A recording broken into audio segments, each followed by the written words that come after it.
చాలా మందికి డౌట్ ఏంటి అంటే, ఇప్పుడు ఏదన్నా మిస్‌క్యారేజ్ అయినా, ప్రెగ్నెన్సీ లాస్ అయ్యున్నా, తర్వాత నెక్స్ట్ ప్రెగ్నెన్సీకి ఎప్పుడు ప్లాన్ చేసుకోవాలి? ఎన్ని మంత్స్ తర్వాత ప్లాన్ చేసుకోవాలి? అనే డౌట్స్ చాలా మందికుంటాయి. ఓకే. ఇవాళ దాని గురించి డిస్కస్ చేద్దాం. నా పేరు doctor Vijaya Madhuri, fertility consultant, 49 fertility centres, Banjara hills.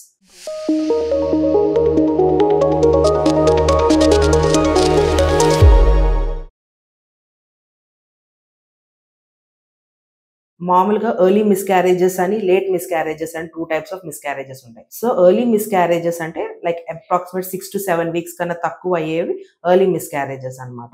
So, ఈ ఎర్లీ మిస్‌క్యారేజెస్‌లో అవి స్పాంటేనియస్‌గా మిస్‌క్యారేజ్ అయిందా? లేదంటే ఏదన్నా ప్రొసీజర్ డీఎన్‌సీ లాంటిది చేయించుకోవటం వల్ల మిస్‌క్యారేజ్ అయిందా? అనేది కూడా మనకి ఇంపార్టెంట్. సో, స్పాంటేనియస్‌గా మిస్‌క్యారేజ్ అయిపోతే మటుకు వాళ్ళు అట్‌లీస్ట్ ఒక 1 మంత్ గ్యాప్ తీసుకొని మళ్ళీ వాళ్ళు నెక్స్ట్ పీరియడ్ వచ్చిన తర్వాత వాళ్ళు ప్రెగ్నెన్సీ కోసం ట్రై చేయొచ్చు. ఎందుకు అంటే 6-7 వీక్స్ అంటే మన గర్భసంచిలో పెద్ద మార్పులైతే ఏం జరగకపోవచ్చు. ఎందుకంటే అప్రాక్సిమేట్ 12 వీక్స్ తర్వాతే మన గర్భసంచి పెల్విక్ బోన్ లోంచి బయటకొస్తది. దాని సైజ్ పెరిగిద్ది. అందువల్ల మనం కొంచెం అది నార్మల్ సైజ్‌కి వచ్చేదాకా వెయిట్ చేయండి అని చెప్తాం. So, less than 6 weeks spontaneous abortions ఉన్న వాళ్ళకి నెక్స్ట్ సైకిల్ వచ్చినమ్మటే ట్రై చేసేయొచ్చు. అదే కొంతమంది పేషెంట్స్ ఉంటారు like above 7 weeks to 12 weeks మధ్యన మిస్‌క్యారేజెస్ అవుతాయన్నమాట. అలాంటి పేషెంట్స్‌కి కూడా మళ్ళీ సేమ్ స్పాంటేనియస్‌గా అయిందా? డీఎన్‌సీ అయిందా? అనేది మనం తెలుసుకోవాలన్నమాట. స్పాంటేనియస్‌గా అయితే వాళ్ళకి కూడా ఒక 1-2 మంత్స్ బ్రేక్ చెప్తాము. ఆ తర్వాత మళ్ళీ న్యాచురల్‌గా ట్రై చేయండి అని చెప్తాం. అదే పేషెంట్స్‌కి డీఎన్‌సీ అట్లా అయిందనుకో, డీఎన్‌సీ వల్ల ఏంటంటే మన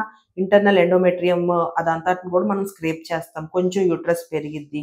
పేషెంట్ కొంచెం స్ట్రెస్‌లో కూడా ఉంటారు మిస్‌క్యారేజ్ అవ్వటం వల్ల. సో, అలాంటి పేషెంట్స్‌కి మనం ఒక 2-3 మంత్స్ గ్యాప్ ఇచ్చి ఆ తర్వాత ట్రై చేయండి అంటాం. అండ్ కొంతమంది పేషెంట్స్ ఉంటారు like 7th month, 8th month వాళ్ళని లేట్ మిస్‌క్యారేజెస్ అంటాం. 7th మంత్ లోపలని మిస్‌క్యారేజెస్ అంటాం.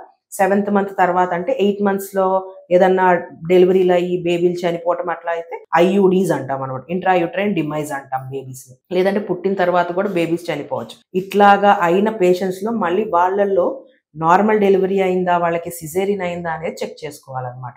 నార్మల్ డెలివరీ అయితే ఈజీగా మనం 6 మంత్స్ టు 1 ఇయర్ ఆగిన తర్వాతే ప్లాన్ చేయమంటాం. అదే సిజేరియన్ అయితే కంపల్సరీ 18 మంత్స్ గ్యాప్ ఉండాలి వాళ్ళకి. 18 మంత్స్ గ్యాప్ తర్వాతనే వాళ్ళు ప్లాన్ చేసుకోవాలి. ఎందుకంటే ఆల్రెడీ ఒకసారి సిజేరియన్ అయింది. అంటే యుట్రస్ మీద ఒక మార్క్ వచ్చింది. మళ్ళీ స్టిచ్చింగ్ చేయటం వల్ల అది స్ట్రెంగ్థనింగ్ ఉండే ఛాన్సెస్ 18 మంత్స్ తర్వాతే ఉంటదన్నమాట. సో, 18 మంత్స్ బిఫోరే మీరు ప్లాన్ చేసుకుంటే మళ్ళీ సెకండ్ ప్రెగ్నెన్సీ డెలివరీ అప్పుడు ఛాన్సెస్ ఏంటంటే ఆ కుట్లు విడిపోయే ఛాన్సెస్ అట్లా ఉండొచ్చన్నమాట.